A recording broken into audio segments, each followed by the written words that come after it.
Hi, this is Esther and Robin with SeniorSafetyAdvice.com, and welcome to our Friday FAQ video. Today we're going to talk about our experiences that we had in getting our elderly parents to stop driving. I'm going to go first because my story is a little shorter, and actually it was not as hard as Robin's. So it was with my mother, who was already on hospice at the time. And most people think, oh, hospice, you're laying in bed in semi-coma, but actually that's not true. My mother was cleaning house, making meals, cooking, ordering us about, doing her usual. So she was on hospice for several months. It's just they knew that she was terminal. Yeah, she was terminal, but I mean, she wasn't, incapacitated. So for her, the idea of getting rid of the car was, what? I don't need to get rid of the car. I'm fine. I'm cleaning the house. I'm Why cleaning do I have the to get rid house. of the car? Right, but because she needed certain medications and oxygen, it just really wasn't necessarily safe. So the way we went about it, because my mother was extremely independent and stubborn, was we introduced it inch by inch, little bits and pieces.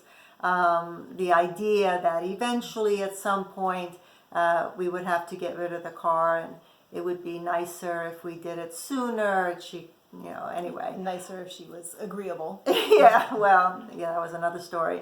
But what actually ended up working for us was that my sister knew someone who had a 15-year-old. 15-year-old, is that when they get their license now? 16. 15, 16 years old. So they were looking for a car. And so the way we approached my mother was, wouldn't it be a great help to give this person your car, to sell it to them at the Blue Book price, and you'd be helping them out, and that the car's going to a good family, and whatever. And your mother's reaction was? At first it was, I don't think so. No. And then like 4 days later, she goes, well, what are they like? She started asking us questions about them. And it took about 2-3 weeks for her to kind of come around. We would talk about it in little increments, a sentence here and there. And eventually she said, okay, I think it's a good idea. We should sell them the car. She had to meet them. It was almost like setting up a marriage or something. But she sure the car went to the right person? Yeah, she met them and she felt good about it. And so that's what worked for us. So we were able to sell the car. I think it was about 2 months before she passed away. So it worked out quite well for us. And we actually asked the family to let us know, to call my mother and after a few weeks or a few days, and let her know, that the car was doing great and that the son was really appreciative of it. And I think that made her feel better, that she gave something to someone who really needed it. So. And in your mom's case, you and your sister were there to take her around to different appointments and Yes. run errands with her. Yeah, we wouldn't have taken the car away, without some kind of support, be it Uber or someone taking her around. Yeah. It can be difficult because that's part of the thing. When somebody's giving up their license and giving up their car, they're giving up their independence. Right. And so it can be tough, especially for a senior who isn't used to using a taxi or using Uber. They've driven all their life. Right. And it's also just another sign of something else that they're losing. Yes. Yes. That's a big thing that they're not even aware of. That was my father's big thing. Yeah. He had driven all his life, so he was 97 when he ended up having to turn in his license. He had to turn in his license mostly because we, as my sister and I, were worried about his driving. Not because he'd had a wreck or anything like that, but he'd driven 97.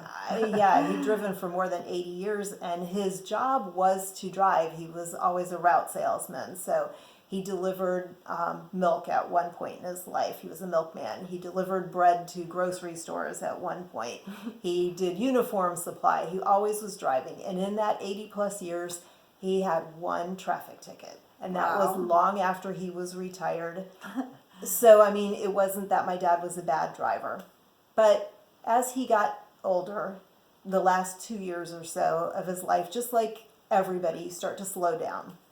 And so there were a couple of things. I would visit him every Friday. We spent every Friday together. We ran his errands. We went to the doctor, did all of those things. And he would drive, had his own car, and I would ride with him, and I'd always be watching.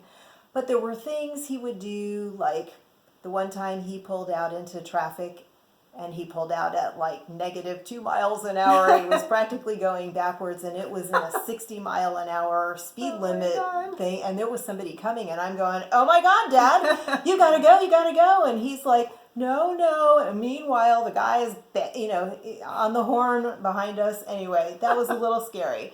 Just things like that he would do. So start thinking about having your parents, start approaching your parents about giving up their license when you start to see things like that, or if you start to see unexplained scratches and dents on the car, things like that. Yeah. Anyway, he had that. He had a couple of episodes of, if he was distracted and talking to me, all of a sudden he would slam on his brakes for a traffic light at the last second because he hadn't seen it. So he was doing the distracted driving.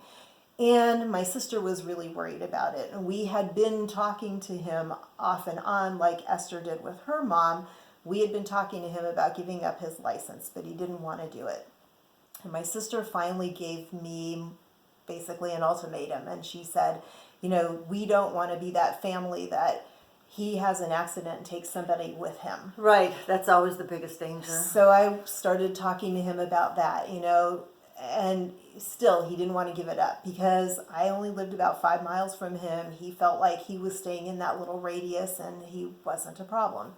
So what we ended up having to do is we went to his family doctor at one point and we asked the doctor what to do. And in the state of Georgia, if a physician is not comfortable with how the person is driving, or if they feel that maybe there's a reason for them to lose the license, the physician actually can address it with the state. So that's what ended up happening because we talked about it, the doctor and I had voiced my concerns.